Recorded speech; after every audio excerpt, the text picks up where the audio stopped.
ਜੰਗੀ ਪੱਧਰ ਦੇ ਉੱਤੇ ਤਿੰਨ ਕਾਲੇ ਕਾਨੂੰਨਾਂ ਨਾਲ ਜੂਝਦੇ ਜਾਂਬਾਜ਼ ਪੰਜਾਬੀ। ਸਵਾਲ ਪੱਗ ਤੇ ਆ ਗਿਆ, ਸਾਡੀ ਅਣਖ ਤੇ ਆ ਗਿਆ, ਸਾਡੀ ਹੋਂਦ ਤੇ ਆ ਗਿਆ ਔਰ ਸਾਡੇ ਸਰਮਾਏ ਤੇ ਜਿਹੜਾ ਪੀੜ੍ਹੀ ਦਰ ਪੀੜ੍ਹੀ ਬਣਾਇਆ ਹੋਇਆ ਉਹਦੇ ਤੇ ਆ ਗਿਆ। एकजुट होकर संगठित होकर लड़ाई लड़न ते आ गया, क्योंकि कश्ती डूबेगी तो डूबेंगे सारे, कोई नहीं बचेंगे साथी हमारे। साडे प्राण ने किसान, ते जे किसान ना रहा लभना कोई नहीं। इस करके अज इनकलाब के नारे नूं हलारा देण दी सख्त जरूरत है, पर पहला समस्या नूं समझण दी लोड़ है। APMC ਦੀਆਂ ਮੰਡੀਆਂ ਤੇ ਜਿਹੜਾ ਸਕਸੈਸਫੁਲ MSP ਦਾ ਮਾਡਲ ਹੈ, ਇਹ ਹੋਂਦ 'ਚ ਕਿਵੇਂ ਆਇਆ? ਗ੍ਰੀਨ ਰੈਵੋਲੂਸ਼ਨ ਦੀ ਲੋੜ ਪੰਜਾਬ ਨੂੰ ਸੀ? ਬਿਲਕੁਲ ਨਹੀਂ, ਇਹ ਹਿੰਦੁਸਤਾਨ ਨੂੰ ਲੋੜ ਸੀ ਔਰ ਸਾਰੇ ਦੇਸ਼ ਦਾ ਢਿੱਡ ਭਰਨ ਦੀ ਜਿਹੜੀ ਜ਼ਿੰਮੇਵਾਰੀ ਹੈ ਉਹ ਪੰਜਾਬ ਤੇ ਹਰਿਆਣੇ ਦੇ ਕਿਸਾਨਾਂ ਨੇ ਚੁੱਕੀ। 2% ਲੋਕ 60% ਨੂੰ ਰਜਾਉਂਦੇ ਰਹੇ। ਅੰਨਦਾਤਾ ਦਾ ਨਾਮ ਉਦੋਂ ਆਇਆ ਔਰ ਉਹ 5-6 ਪੀੜ੍ਹੀਆਂ ਦੀ ਮਿਹਨਤ ਲੱਗ ਕੇ, ਸਰਕਾਰਾਂ ਦੀ ਇਨਵੈਸਟਮੈਂਟ ਲੱਗ ਕੇ ਤਾਂ ਜਾ ਕੇ ਇਹ ਇਨਫਰਾਸਟ੍ਰਕਚਰ ਬਣਿਆ। ਦੇਸ਼ ਦੇ 80 ਕਰੋੜ ਗਰੀਬ ਨੂੰ ਅੰਨ ਕੌਣ ਦਿੰਦਾ? ਕਿਤੇ ਗਲਤਫਹਿਮੀ 'ਚ ਨਾ ਰਹੀਓ ਵੀ ਦੇਸ਼ ਦਾ ਪੂੰਜੀਪਤੀ ਦਿੰਦਾ ਹੈ ਜਾਂ ਸਰਕਾਰਾਂ ਦਿੰਦੀਆਂ ਨੇ, ਨਹੀਂ, ਇਹ ਕਿਸਾਨ ਦਿੰਦਾ। ਮੈਂ ਸਮਝਾਉਣਾ ਕਿੱਦਾਂ। 1980 ਤੋਂ ਦੇਖ ਲਓ, ਇੰਪਲੋਈ ਦੀ ਜਿਹੜੀ ਇਨਕਮ ਹੈ, ਉਹਦੀ ਤਨਖਾਹ ਹੈ 200%, ਕਿਸੇ ਦੀ 400%, ਜਿਹੜਾ ਪ੍ਰਾਈਵੇਟ ਕੰਪਨੀਆਂ 'ਚ ਕੰਮ ਕਰਦਾ ਹੈ 500%, 1000 ਗੁਣਾ। ਇਹ ਕੰਪਨੀਆਂ ਦੇ ਜਿਹੜੇ EMPLOYE ਨੇ 1000 ਗੁਣਾ ਉਹਨਾਂ ਦੀ ਇਨਕਮ ਵਧ ਗਈ, ਲੇਕਿਨ ਕਿਸਾਨ ਦੀ MSP ਸਿਰਫ 15 ਗੁਣਾ ਵਧੀ ਹੈ। MSP ਸਰਕਾਰ ਘੱਟ ਰੱਖਦੀ ਹੈ, ਅਨਾਜ ਸਸਤਾ ਚੁੱਕ ਕੇ ਉਹ ਗਰੀਬਾਂ ਨੂੰ ਵੰਡਦੀ ਹੈ। ਖੂਬ ਵਡਮੁੱਲਾ ਯੋਗਦਾਨ ਵੀ ਕਿਸਾਨ ਦਾ ਹੈ, ਕਿਸਾਨ ਦੇ ਖੂਨ ਪਸੀਨੇ। MSP ਵਧਾਉਣੀ ਤਾਂ ਕੀ ਸੀ? ਇਹ ਕਾਲੇ ਕਾਨੂੰਨ ਲਿਆ ਕੇ ਸਰਕਾਰ ਕਿਸਾਨਾਂ ਨੂੰ ਦਰਕਿਨਾਰ ਕਰ ਰਹੀ ਹੈ। यूज एंड थ्रो वाली पॉलिसी है। मतलब निकल गया है तो पहचानते नहीं, यूं जा रहे हैं जैसे हमें जानते नहीं। ਤੇ ਜਿਹੜੇ ਸਟੇਟਾਂ 'ਚ, ਜਿਹੜੇ ਰਾਜਾਂ ਦੇ ਵਿੱਚ ਇਹ APMC ਦੀਆਂ ਮੰਡੀਆਂ ਪਹਿਲਾਂ ਹੀ ਰੱਦ ਕੀਤੀਆਂ ਜਾ ਚੁੱਕੀਆਂ ਨੇ, ਉੱਥੇ ਪ੍ਰਮਾਣ ਦੇ ਤੌਰ ਤੇ ਦੇਖ ਲਓ ਕਿ ਅੰਨਦਾਤਾ ਦਰ ਦੀਆਂ ਠੋਕਰਾਂ ਖਾਂਦਾ ਹੈ ਤੇ ਲੇਬਰ ਕਰਨ ਤੇ ਮਜਬੂਰ ਹੋਇਆ ਹੋਇਆ।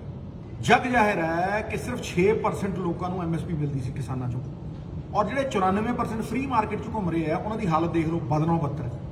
ਪੂੰਜੀਪਤੀਆਂ ਨੂੰ ਤੁਸੀਂ ਆਊਟ ਆਫ ਦੀ ਵੇ, ਜਿਹਨੂੰ ਲੋੜ ਨਹੀਂ ਉਹਨੂੰ ਤੁਸੀਂ ਆਊਟ ਆਫ ਦੀ ਵੇ ਜਾ ਕੇ ਮਦਦ ਕਰਦੇ ਹੋ। ਰੈਵਨਿਊਜ਼ ਫੋਰਗੋਨ ਦੇ ਵਿੱਚ 4-5 ਲੱਖ ਕਰੋੜ ਰੁਪਏ ਦੇ ਹਰ ਸਾਲ ਤੁਸੀਂ ਟੈਕਸ ਛੱਡਦੇ ਹੋ। ਉਹਨਾਂ ਨੂੰ ਟੈਕਸਾਂ ਦੇ ਵਿੱਚ ਵੀ ਛੂਟ ਦਿੰਦੇ ਹੋ, ਉਹਨਾਂ ਨੂੰ ਸਬਸਿਡੀਆਂ ਵੀ ਦਿੰਦੇ ਹੋ, ਤੇ ਜਦੋਂ ਕਿਸਾਨ ਨੂੰ MSP ਦੇਣੀ ਹੁੰਦੀ ਹੈ ਹਾਹਾਕਾਰ ਮਚ ਜਾਂਦਾ। ਉਲਟੀ ਗੰਗਾ ਵਹਿੰਦੀ ਹੈ। ਅੱਜ ਤੇ ਇਕਨੋਮੀ ਡੁੱਬੀ ਪਈ ਹੈ, ਰਿਸੈਸ਼ਨ ਵੱਲ ਨੂੰ ਵੱਧ ਰਹੀ ਹੈ। ਅੱਜ ਤੁਸੀਂ ਕਿਸਾਨ ਮਾਰ ਰਹੇ ਹੋ। ਲੇਕਿਨ ਮੈਂ ਇਹ ਪੁੱਛਦਾ ਕਿ ਜਦੋਂ ਇਕਨੋਮੀ 8% ਤੇ ਗਰੋ ਕਰ ਰਹੀ ਸੀ, ਉਦੋਂ ਵੀ ਇੰਪਲੋਇਮੈਂਟ ਜਿਹੜੀ ਹੈ 0.4% ਸੀ। ਉਦੋਂ ਵੀ ਫਾਇਦਾ ਸਾਰਾ ਪੂੰਜੀਪਤੀਆਂ ਨੂੰ ਜਾਂਦਾ ਸੀ। ਸਾਰੀਆਂ ਪਬਲਿਕ ਸੈਕਟਰ ਕੰਪਨੀਆਂ ਮਾਰਤੀਆਂ, ਵੇਲ ਮਾਰਤੀ, BSNL ਮਾਰਤੀ, ONGC ਘਾਟੇ ਦੇ ਵਿੱਚ ਜਾ ਰਹੀ ਹੈ। ਵੱਡੇ ਵੱਡੇ ਬੈਂਕ ਅੱਜ MPਆਂ ਦੇ ਘਾਟੇ ਦੇ ਵਿੱਚ ਖਤਮ ਹੋ ਰਹੇ ਨੇ, ਤੇ ਹੁਣ ਤੁਸੀਂ ਕਿਸਾਨ ਦੀ ਮੰਡੀ ਦੇ ਮਗਰ ਪੈ ਗਏ ਹੋ। ਇਹ ਕਿੱਥੋਂ ਦਾ ਇਨਸਾਫ ਹੈ? GST ਵਾਂਗ ਇਹ ਕਾਲੇ ਕਾਨੂੰਨ ਵੀ ਸਟੇਟਾਂ ਦੇ ਹੱਕ ਖੋਲ ਰਹੇ ਨੇ। ਫੈਡਰਲ ਸਟਰਕਚਰ ਤੇ ਡਾਇਰੈਕਟ ਅਟੈਕ ਹੈ। GST ਵੀ ਸਾਡੇ ਸੰਘੀ ਢਾਂਚੇ ਦੇ ਉੱਤੇ ਇੱਕ ਬਹੁਤ ਕਰਾਰਾ ਤਮਾਚਾ ਸੀਗਾ। ਸਾਡੇ ਅਧਿਕਾਰ ਖੋਏ, ਸਾਡੇ ਹੀ ਪੈਸੇ ਲੈ ਕੇ ਸਾਨੂੰ ਮੋੜੇ ਨਹੀਂ, ਸਾਨੂੰ ਮੁਹਤਾਜ ਬਣਾਇਆ। ਔਰ ਇਹ ਕਾਲੇ ਕਾਨੂੰਨ ਵੀ ਸਾਡੇ ਮੰਡੀਆਂ ਦੀ ਇਨਕਮ ਨੂੰ ਖੋਰਾ ਲਾ ਰਹੇ ਆ। ਪਿਛਲੇ ਸਾਲ ਮੰਡੀਆਂ ਤੋਂ 3600 ਕਰੋੜ ਰੁਪਇਆ, ਐਤਕੀ 4000 ਕਰੋੜ ਆਇਆ। ਸਭ ਲੁੱਟ ਹੋਈ। ਇਹ ਸਾਡਾ ਸੰਘੀ ਢਾਂਚਾ ਸਾਡੇ ਅਧਿਕਾਰ ਪੂਰੀ ਤਰ੍ਹਾਂ ਖੋਹ ਲੈ। GST ਨੇ ਵਪਾਰੀ ਮਾਰਿਆ, ਇਹ ਕਾਲੇ ਕਾਨੂੰਨ ਕਿਸਾਨ ਮਾਰ ਰਹੇ। 28000 ਆੜਤੀਆ ਜਿਹੜਾ ਮੁੱਢ ਬੰਦਾ ਸੀ ਮੰਡੀਆਂ ਦਾ, ਉਹ ਖਤਮ ਹੋ ਜੂ। 4 ਤੋਂ 5 ਲੱਖ ਮੰਡੀ ਲੇਬਰ ਜਿਹੜੇ ਦਸ਼ਕਾਂ ਤੋਂ ਮੰਡੀਆਂ 'ਚ ਕੰਮ ਕਰ ਰਹੇ ਆ, ਉਹਨਾਂ ਦਾ ਰੁਜ਼ਗਾਰ ਖੋਹ ਲੈਣਗੇ। ਸਾਡੇ ਸਕਸੈਸਫੁਲ ਮੰਡੀ ਮਾਡਲ ਨੂੰ ਪਾਸੇ ਕਰਕੇ ਇਹ ਅਮਰੀਕਾ ਤੇ ਯੂਰਪ ਦਾ ਫੇਲ ਹੋਇਆ ਫ੍ਰੀ ਮਾਰਕੀਟ ਮਾਡਲ ਸਾਡੇ ਤੇ ਮੜ ਰਹੇ ਆ, ਸਾਡੇ ਤੇ ਥੋਪ ਰਹੇ ਆ। ਇੱਕ 2 ਏਕੜ ਜਾਂ 5 ਏਕੜ ਵਾਲਾ ਕਿਸਾਨ ਇਹਨਾਂ ਵੱਡੇ ਵੱਡੇ ਪੂੰਜੀਪਤੀਆਂ ਦੇ ਨਾਲ ਇੱਕ ਫੇਅਰ ਵਪਾਰਿਕ ਡੀਲ ਬਣਾ ਪਾਏਗਾ? ਕੀ ਉਹਦੀ ਕੋਈ ਬਰਾਬਰੀ ਹੈ? ਕੀ ਉਹ ਕੋਈ ਕਾਬਲ ਵਕੀਲ ਲਿਆ ਕੇ ਇਹਨਾਂ ਦੇ ਸਾਹਮਣੇ ਖੜਾ ਕਰ ਸਕੂ? ਇਹਨਾਂ ਕੋਲ ਤਾਂ ਹਜ਼ਾਰਾਂ ਸਾਧਨ ਨੇ, ਵੱਡੇ ਵੱਡੇ ਵਕੀਲ ਇਹਨਾਂ ਦੇ ਨਾਲ ਹੋਣਗੇ, ਕੰਟਰੈਕਟ ਦੇ ਵਿੱਚ ਘੁੰਡੀਆਂ ਹੋਣਗੀਆਂ, ਮਾਰ ਦੇਣਗੇ। ਤੇ ਜੇ ਕੋਈ ਵਿਵਾਦ ਹੋ ਗਿਆ, ਕੋਈ ਡਿਸਪਿਊਟ ਹੋ ਗਿਆ, ਤੇ ਬੰਦਾ ਸਿਵਲ ਕੋਰਟ 'ਚ ਨਹੀਂ ਜਾ ਸਕਦਾ, ਉਹਨੂੰ ਡੀਸੀ ਜਾਂ ਐਸਡੀਐਮ ਦੇ ਕੋਲ ਜਾਣਾ ਪਊ, ਜਿਹਨੂੰ ਦਿਸ਼ਾ ਨਿਰਦੇਸ਼ ਸੈਂਟਰ ਦੀ ਸਰਕਾਰ ਦਊਗੀ। ਔਰ ਤੁਹਾਡੇ ਐਮਐਲਏ, ਤੁਹਾਡੇ ਮੰਤਰੀ ਦਰਸ਼ਨੀ ਘੋੜੇ ਬਣਾ ਕੇ ਖੜਾ ਕਰ ਦੇਣਗੇ। ਇਹ ਤੁਹਾਡੀ ਕੋਈ ਮਦਦ ਨਹੀਂ ਕਰ ਸਕਣਗੇ। ਉਹ ਹੈ ਨਾ ਧੱਕਾ। ਮੈਂ ਫੇਰ ਚੇਤਾਵਨੀ ਦਿੰਦਾ ਕਿ ਇਹ ਕਾਲੇ ਕਾਨੂੰਨਾਂ ਦਾ ਅਸਰ ਉਹਨਾਂ ਲੋਕਾਂ ਤੇ ਵੀ ਆਊ ਜਿਹੜਾ ਕਿਸਾਨ ਨਹੀਂ ਹੈ। ਫੂਡ ਇਨਫਲੇਸ਼ਨ ਆਊ, ਅੰਨ ਦੀਆਂ ਕੀਮਤਾਂ 7ਵੇਂ ਅਸਮਾਨ ਤੇ ਹੋਣਗੀਆਂ, ਔਰ ਫਾਇਦਾ ਜਿਹੜਾ ਹੈ ਉਹ ਵੱਡੇ ਪੂੰਜੀਪਤੀਆਂ ਨੂੰ ਜਾਊ, ਕਿਸਾਨ ਨੂੰ ਨਹੀਂ ਜਾਣਾ। ਲਿਖ ਲਓ, ਇਸ ਕਾਨੂੰਨ ਤਹਿਤ ਸਰਕਾਰ ਨੇ ਅੰਨ ਨੂੰ ਐਸੈਂਸ਼ੀਅਲ ਕਮੋਡਿਟੀਜ਼ ਚੋਂ ਬਾਹਰ ਕੱਢ ਦਿੱਤਾ ਹੈ, ਹੋਰਡਿੰਗ ਨੂੰ ਲੈਜੀਟਿਮਾਈਜ਼ ਕਰ ਦਿੱਤਾ ਹੈ। ਤੁਸੀਂ ਅਨਾਜ ਨੂੰ ਹੋਰਡ ਕਰੋ ਤੇ ਫਿਰ 50 ਗੁਣਾ ਜਾਂ 100 ਗੁਣਾ ਕੀਮਤਾਂ ਦੇ ਉੱਤੇ ਵੇਚੋ। ਇਹ ਤੇ ਢੇਰਗਰਦੀ ਹੈ।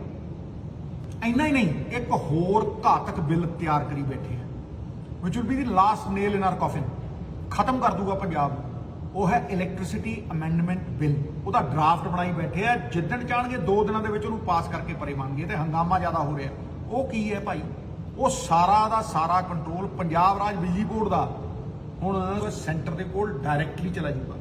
ਔਰ ਤੁਹਾਨੂੰ ਮੈਂ ਇਹ ਦੱਸ ਦਿੰਦਾ, ਉਹਦਾ ਅਸਰ ਸਭ ਤੋਂ ਵੱਡਾ ਪੰਜਾਬ ਦੇ ਉੱਤੇ ਇਹ ਆਊਗਾ ਕਿ ਤੁਹਾਡੀਆਂ ਸਬਸਿਡੀਆਂ ਬੰਦ ਕਰ ਦੇਣਗੇ। ਉਹਦਾ ਰੂਲ ਹੈ ਕਿ ਤੁਸੀਂ ਜੇ ਕਿਸਾਨ ਨੂੰ ਸਬਸਿਡੀ ਦੇਣੀ ਹੈ, ਡਾਇਰੈਕਟ ਬੈਨੀਫਿਟ ਟ੍ਰਾਂਸਫਰ ਕਰਨਾ, ਤੁਸੀਂ ਉਹਦੇ ਬੈਂਕ ਦੇ ਵਿੱਚ ਪੈਸੇ ਪਾਉਣੇ ਆ। ਤੇ ਜਿਹੜੀ ਸਰਕਾਰ ਪਹਿਲਾਂ ਹੀ ਜੀਐਸਟੀ ਨਹੀਂ ਲੈ ਸਕੀ ਔਰ ਅੱਜ ਕਰਜ਼ਾਈ ਹੋਈ ਪਈ ਹੈ, ਉਹ 10,000 ਕਰੋੜ ਰੁਪਈਆ ਕਿਸਾਨਾਂ ਦੇ ਬੈਂਕਾਂ ਦੇ ਵਿੱਚ ਕਿੱਥੋਂ ਪਾਊ? ਖਤਮ ਕਰ ਦੇਣਗੇ ਸਾਡਾ ਸਿਸਟਮ ਸਾਰਾ, ਮੁਹਤਾਜ ਬਣਾ ਦੇਣਗੇ, ਹੱਥ 'ਚ ਠੁੱਠਾ ਦੇ ਦੇਣਗੇ। ਹੁਣ ਇਹਨਾਂ ਘਾਤਕ ਪਰਿਸਥਿਤੀਆਂ ਦੇ ਵਿੱਚ ਆਪਣੀ ਸਭ ਤੋਂ ਵੱਡੀ ਤਾਕਤ ਇਹ ਹੈ ਕਿ ਸਾਰਾ ਪੰਜਾਬ ਇੱਕ ਮੁੱਠ ਇੱਕਜੁੱਟ ਹੋ ਕੇ ਕਿਸਾਨਾਂ ਦੇ ਨਾਲ ਖੜਾ ਹੈ। ਪਰ ਇਹਦਾ ਮਤਲਬ ਇਹ ਵੀ ਨਹੀਂ ਵੀ ਸਾਡੇ ਕੋਲ ਇੱਕੋ ਹੀ ਵਿਕਲਪ ਹੈ ਵੀ ਅਸੀਂ ਰੌਲਾ ਪਾਈਏ, ਲਾਲਾ ਲਾਲਾ ਕਰੀਏ ਤੇ ਫਿਰ ਘਰ ਨੂੰ ਮੁੜ ਜਾਈਏ। ਮੇਰੀ ਰਾਜਨੀਤੀ ਸ਼ੁਰੂ ਤੋਂ ਲੈ ਕੇ ਅੱਜ ਤੱਕ ਮੁਸ਼ਕਿਲ ਦਾ ਹੱਲ ਦਿੰਦੀ ਹੈ। ਹੱਲ ਪੱਖੀ ਰਾਜਨੀਤੀ ਹੈ ਔਰ ਇਸੇ ਦੀ ਜ਼ਰੂਰਤ ਹੈ। ਜੇ ਕੋਈ ਪਾਰਟੀ ਰਾਸ਼ਟਰਪਤੀ ਕੋਲ ਮਤਾ ਲੈ ਕੇ ਜਾਣਾ ਚਾਹੁੰਦੀ ਹੈ ਵੀ ਇਹਨਾਂ ਬਿੱਲਾਂ ਨੂੰ ਰੱਦ ਕਰੋ, ਜੀ ਸੱਦ ਕੇ ਜਾਓ, ਪੁਰਜ਼ੋਰ ਕੋਸ਼ਿਸ਼ ਕਰੋ, ਸਾਰਾ ਪੰਜਾਬ ਤੁਹਾਡੇ ਨਾਲ ਹੈ। ਪਰ ਇਹ ਗੱਲ ਯਾਦ ਰੱਖੋ ਕਿ ਸਰਕਾਰ ਨੇ ਧੱਕੇ ਨਾਲ ਇਹ 2 ਬਿੱਲ ਪਾਸ ਕਰਾਏ ਨੇ ਔਰ ਆਪਣੇ ਪ੍ਰੈਜ਼ੀਡੈਂਟ ਕੋਲ ਭੇਜੇ ਨੇ। ਇਹ ਮੁਮਕਿਨ ਨਹੀਂ ਕਿ ਪ੍ਰੈਜ਼ੀਡੈਂਟ ਪਾਸ ਨਾ ਕਰੇ, ਮੀਅਰ ਫਾਰਮੈਲਿਟੀ ਹੈ ਮੇਰੇ ਹਿਸਾਬ ਦੇ ਨਾਲ। ਹੁਣ ਜੇ ਆਪਾਂ ਸੁਪਰੀਮ ਕੋਰਟ ਦੇ ਦਰਵਾਜ਼ੇ ਦੇ ਉੱਤੇ ਦਸਤਕ ਦੇਣੀ ਹੈ ਇਸ ਕਿਸਾਨ ਮਾਰੂ ਕਾਨੂੰਨ ਦੇ ਖਿਲਾਫ, ਤੇ ਬਹੁਤ ਵਾਜਬ ਹੈ, ਜ਼ਰੂਰੀ ਵੀ ਹੈ। ਜ਼ੁਲਮ ਦੇ ਖਿਲਾਫ ਆਵਾਜ਼ ਚੁੱਕਣੀ ਅਸਲੀ ਧਰਮ ਹੈ। ਲੇਕਿਨ ਇੰਨਾ ਯਾਦ ਰਹੇ ਕਿ ਸਰਕਾਰੀਆ ਕਮਿਸ਼ਨ ਪਿੱਟਦਾ ਮਰ ਗਿਆ। ਔਰ ਸਰਕਾਰੀਆ ਕਮਿਸ਼ਨ ਸਭ ਤੋਂ ਵੱਡਾ ਰਖਵਾਲਾ ਹੈ ਸਟੇਟਾਂ ਦੀਆਂ ਤਾਕਤਾਂ ਦਾ, ਫੈਡਰਲ ਸਟਰਕਚਰ ਦਾ। ਉਹ ਪਿੱਟਦਾ ਮਰ ਗਿਆ ਕਿ ਭਾਈ ਐਂਟਰੀ 3334 ਕੌਨਕਰੈਂਟ ਲਿਸਟ, ਜਿਹੜੀ ਸਾਂਝੀ ਲਿਸਟ ਹੈ ਸਟੇਟ ਤੇ ਸੈਂਟਰ ਦੀ, ਉਹ ਪਾਵਰ ਦਿੰਦੀ ਹੈ ਸੈਂਟਰ ਨੂੰ ਐਗਰੀਕਲਚਰ ਦੇ ਉੱਤੇ ਕੋਈ ਲਾਅ ਬਣਾਉਣ ਦੀ। ਔਰ ਇਹ ਬੜਾ ਘਾਤਕ ਹੈ। ਇੰਨਾ ਹੀ ਨਹੀਂ, it's not as bad as it looks, it is worse, ਕਿਉਂਕਿ article 249 of the constitution empowers them and gives them overriding power। Overriding power ਦਿੰਦਾ ਹੈ ਕਿ ਸਟੇਟ ਦੀ ਕਿਸੇ ਵੀ ਲਿਸਟ ਦੇ ਉੱਤੇ ਉਹ ਲਾਅ ਬਣਾ ਸਕਦੇ ਆ।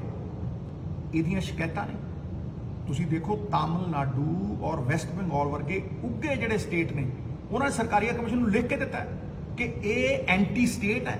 ਇਹ ਇੰਨੀਆਂ ਐਬਸੋਲੂਟ ਪਾਵਰਸ ਨੇ ਕਿ ਸਟੇਟ ਦੀ ਹਰ ਤਾਕਤ ਦਾ ਹਨਨ ਕਰਦੀਆਂ ਨੇ। ਔਰ ਐਸਾ ਆਰਟੀਕਲ 249 ਫੈਡਰਲ ਸਟਰਕਚਰ ਵਾਲੇ ਕਿਸੇ ਮੁਲਕ ਦੇ ਵਿੱਚ ਐਂਟੀ ਸਟੇਟ ਕਾਨੂੰਨ ਹੈ ਨਹੀਂ।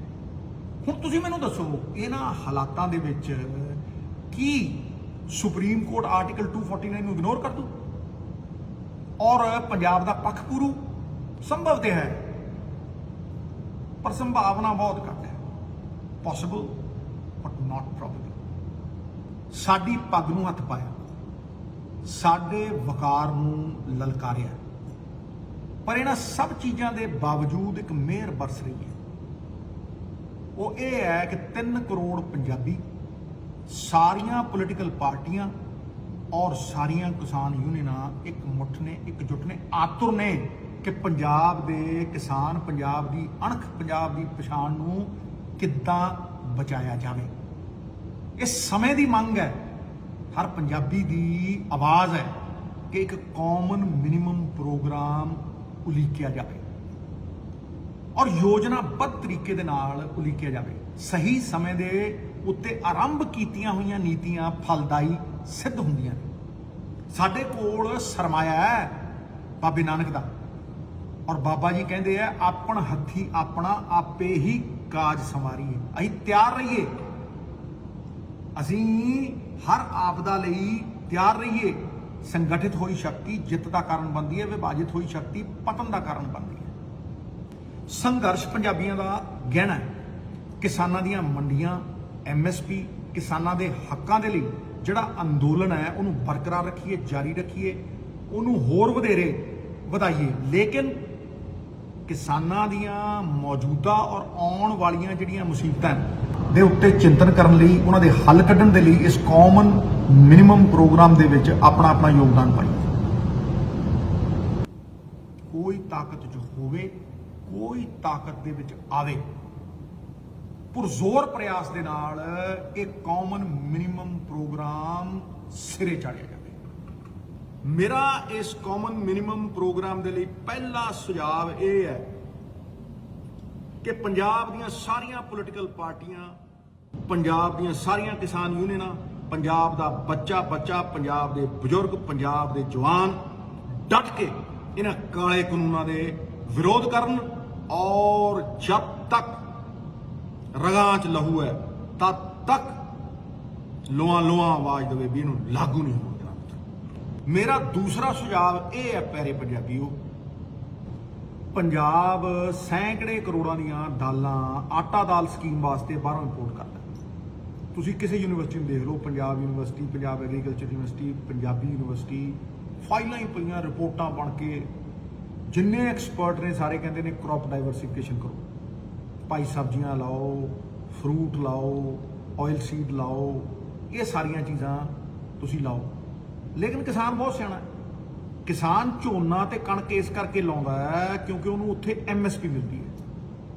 ਹੁਣ ਮੇਰਾ ਇਹ ਮੰਨਣਾ ਹੈ ਕਿ ਜੇ ਪੰਜਾਬ ਸਰਕਾਰ ਮਿਲਕਫੈਡ ਰਾਹੀਂ ਦੁੱਧ ਦੇ ਉੱਤੇ MSP ਦੇ ਸਕਦੀ ਹੈ ਔਰ ਹਿਮਾਚਲ ਦੀ ਸਰਕਾਰ ਸੇਬਾਂ ਦੇ ਉੱਤੇ ਕਿਸਾਨ ਨੂੰ ਅਸ਼ੋਰਡ ਇਨਕਮ MSP ਦੇ ਸਕਦੀ ਹੈ, ਤੇ ਫਿਰ ਭਾਈ ਦਾਲਾਂ ਹੋਣ, ਚਾਹੇ ਆਇਲ ਸੀਡ ਹੋਣ, ਚਾਹੇ ਫਰੂਟਸ ਹੋਣ, ਚਾਹੇ ਵੈਜੀਟੇਬਲਸ ਹੋਣ, ਇਹਨਾਂ ਉੱਤੇ MSP ਕਿਉਂ ਨਹੀਂ ਦੇ ਸਕਦੀ? ਮੇਰਾ ਇਹ ਮੰਨਣਾ ਹੈ ਕਿ ਪੰਜਾਬ ਸਰਕਾਰ ਹੋਲਡਿੰਗ ਕੈਪੈਸਿਟੀ ਦੇਵੇ ਕਿਸਾਨ ਨੂੰ, ਕੋਲਡ ਸਟੋਰੇਜ ਬਣਾਵੇ ਜਿੱਥੇ ਉਹ ਆਪਣੀ ਉਪਜ ਨੂੰ ਸਟੋਰ ਕਰ ਸਕੇ ਔਰ ਵੱਡੇ ਪੂੰਜੀਪਤੀਆਂ ਦੇ ਅੱਗੇ ਗੋਡੇ ਨਾ ਟੇਕੇ। ਔਰ ਇਸੇ ਤਰੀਕੇ ਮੈਂ ਵਿਨਮਰ ਬੇਨਤੀ ਕਰਦਾ ਸਾਰੀਆਂ ਯੂਨੀਅਨਾਂ ਨੂੰ ਕਿ ਉਹ ਆਪਣੇ ਸੁਪਨੇ ਸਾਕਾਰ ਕਰਨ। ਉਹਨਾਂ ਦਾ ਜਿਹੜਾ ਏਜੰਡਾ ਸੀ ਕਈ ਦਸ਼ਕਾਂ ਪੁਰਾਣਾ ਕਿ ਉਹ ਕੋਆਪਰੇਟਿਵ ਬਣਾਉਣ, ਜਿਹੜਾ ਕੋਆਪਰੇਟਿਵ ਅਮੂਲ ਦੇ ਨਾਮ ਦੇ ਵਿੱਚ ਐਡਾ ਸਕਸੈਸਫੁਲ ਹੋਇਆ, ਮਹਾਰਾਸ਼ਟਰ ਦੇ ਵਿੱਚ ਐਡੇ ਸਕਸੈਸਫੁਲ ਹੋਏ ਨੇ, ਉਹ ਕੋਆਪਰੇਟਿਵ ਬਣਾਉਣ, ਕਿਸਾਨਾਂ ਨੂੰ ਆਪਣੇ ਹਿੱਸੇਦਾਰ ਬਣਾਉਣ, ਭਾਗੀਦਾਰ ਬਣਾਉਣ ਔਰ ਹੱਕਾਂ ਦੇ ਕਿਸਾਨ ਦੇ ਰਖਵਾਲੇ ਬਣਨ ਔਰ ਉਹਨਾਂ ਨੂੰ ਅਸ਼ੋਰਡ ਇਨਕਮ ਵਾਸਤੇ ਸੈਂਟਰ ਮੂਰੇ ਔਰ ਵੱਡੇ ਪੂੰਜੀਪਤੀਆਂ ਮੂਰੇ ਝੁਕਣਾ ਨਾ ਪਵੇ, ਮੁਹਤਾਜ ਨਾ ਹੋਣਾ ਪਵੇ।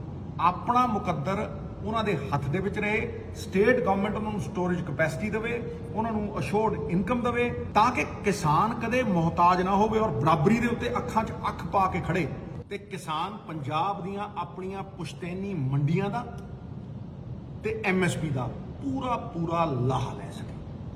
ਅੱਜ ਤੋਂ 2 ਸਾਲ ਪਹਿਲਾਂ ਮੈਂ ਰਾਤਾਂ ਜਾਗ ਕੇ ਪੁਰਜ਼ੋਰ ਮਿਹਨਤ ਕਰਕੇ ਇਹੋ ਜਿਹੇ ਕਈ ਸੁਝਾਅ ਕਿਸਾਨਾਂ ਦੇ ਹੱਕ ਦੇ ਪੰਜਾਬ ਸਰਕਾਰ ਦੀ ਬਣਾਈ ਹੋਈ ਹੱਕ ਕਮੇਟੀ 'ਚ ਦੇ ਚੁੱਕੇ ਤਾਂ ਕਿ ਅਸੀਂ ਆਪਣੇ ਮੁਕੱਦਰ ਨੂੰ ਆਪਣੇ ਹੱਥਾਂ 'ਚ ਰੱਖ ਸਕੀਏ, ਨਾ ਕਿ ਸੈਂਟਰ ਦੇ ਜਾਂ ਕਿਸੇ ਪੂੰਜੀਪਤੀ ਦੇ।